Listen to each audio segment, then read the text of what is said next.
വെള്ളിക്കോത്ത് അയ്യപ്പ ഭജന മന്ദിരത്തിലെ ആചാരാനുഷ്ഠാനങ്ങൾക്ക് വിഘാതം വരുത്താൻ ബോധപൂർവമായ നീക്കമെന്ന് ആരോപണം. ഇതിന്റെ ഭാഗമായി ഭജനമന്ദിരം സംരക്ഷണ സമിതിയുടെ നേതൃത്വത്തിൽ സ്ഥലത്ത് ഭക്തജനങ്ങളെ പങ്കെടുപ്പിച്ച് പ്രതിഷേധ കൂട്ടായ്മ സംഘടിപ്പിച്ചു. This news sponsored by Bioplus Madikai ജൈവവളം. കോൺടാക്ട് 8547977188 8547349188. വെള്ളിക്കോത്തെ അയ്യപ്പ ഭജന മന്ദിരത്തിലെ ആചാരാനുഷ്ഠാനങ്ങൾക്കും അയ്യപ്പൻ വിളക്കുത്സവത്തിനും വിഘാതം വരുത്താൻ സമീപത്തായുള്ള മഹാകവി പി സ്മാരക ഗവൺമെന്റ് വൊക്കേഷണൽ ഹയർ സെക്കൻഡറി സ്കൂളിലെ പ്രിൻസിപ്പൽ ബോധപൂർവമായ ശ്രമങ്ങൾ നടത്തുന്നുവെന്നാണ് ആരോപണം.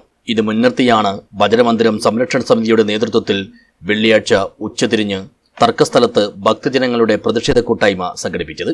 ഭജനമഠത്തിന്റെ പ്രവർത്തനം സ്തംഭിപ്പിക്കാനുള്ള പ്രിൻസിപ്പലിന്റെ ശ്രമങ്ങളെ കയ്യും കെട്ടി നോക്കി നിൽക്കില്ലെന്ന് കൂട്ടായ്മ മുന്നറിയിപ്പ് നൽകി. എല്ലാ വർഷവും മണ്ഡലക്കാലം മുഴുവനും ഈ പ്രദേശത്തെ മുഴുവൻ അയ്യപ്പ ഭക്തന്മാർക്കും ഒരു അഭയകേന്ദ്രമായി പ്രവർത്തിച്ചു വരികയാണ്.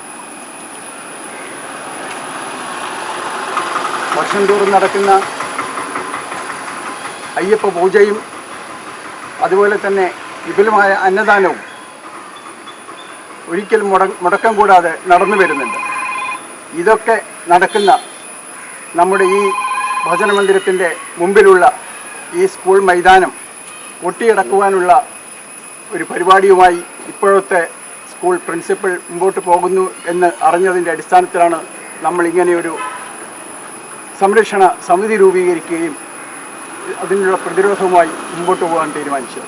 നമ്മുടെ കുട്ടികളെയും അതേപോലെ പൊതു സ്ഥാപനങ്ങളെയും സംരക്ഷിക്കുക എന്നുകൂടി ഒക്കെ ഉള്ളത് കൊണ്ട് തന്നെ വളരെ രമ്യമായ രീതിയിൽ ഒരു നാടിന് പരസ്പര അഭിപ്രായ വ്യത്യാസങ്ങൾ എപ്പോഴെങ്കിലും ഉണ്ടായിട്ടുണ്ടെങ്കിലും അതൊക്കെ പരിഹരിക്കാൻ വേണ്ടി സംവിധാനങ്ങൾ നമ്മുടെ നാട്ടിലുണ്ട്. തീർച്ചയായിട്ടും വിശ്വാസികളുടെ അല്ലെങ്കിൽ വിശ്വാസങ്ങളോട് മറ്റ് കാര്യങ്ങൾ നടത്തുവാനും അതേ സമയത്ത് നമ്മുടെ പൊതു സ്വത്ത് സംരക്ഷണത്തിന് ഒരു തടസ്സവും വരാത്ത രീതിയിൽ മുന്നോട്ട് പോയിട്ട് നല്ലൊരു രമ്യമായ രീതിയിൽ മുന്നോട്ട് പോകണം എന്നുള്ള ഒരു ആഗ്രഹമാണ് നമുക്ക് ഉള്ളത്. ചടങ്ങിൽ സംരക്ഷണ സമിതി ചെയർമാൻ പി നാരായണൻകുട്ടി നായർ അധ്യക്ഷനായി. അജാനൂർ ഗ്രാമപഞ്ചായത്ത് അംഗം കെ കൃഷ്ണൻ മാസ്റ്റർ, ഭജനമന്ദിരം president P P Kunhikrishnan Nair, Nehru Sargavedi president A V Rajesh, K Gopi എന്നിവർ സംസാരിച്ചു.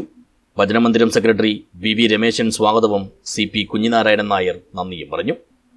വിഷയത്തിൽ സംരക്ഷണ സമിതി സാരഥികൾ, സ്കൂളിലെ പ്രധാനാധ്യാപിക, പി ടി എ പ്രസിഡന്റ്, വികസന സമിതി ചെയർമാൻ എന്നിവരെ നേരിൽ കണ്ട് പ്രതിഷേധമറിയിച്ച് നിവേദനം നൽകിയതായും ഇതുകൂടാതെ മണ്ഡലം MLA ഇ ചന്ദ്രശേഖരൻ, ജില്ലാ panchayat president P baby Balakrishnan എന്നിവർക്കും നിവേദനം നൽകി കാര്യങ്ങൾ ബോധ്യപ്പെടുത്തിയിട്ടുണ്ടെന്നും ഭജനമന്ദിരം സംരക്ഷണ സമിതി ഭാരവാഹികൾ പറയുന്നു. News bureau, Kanhangad.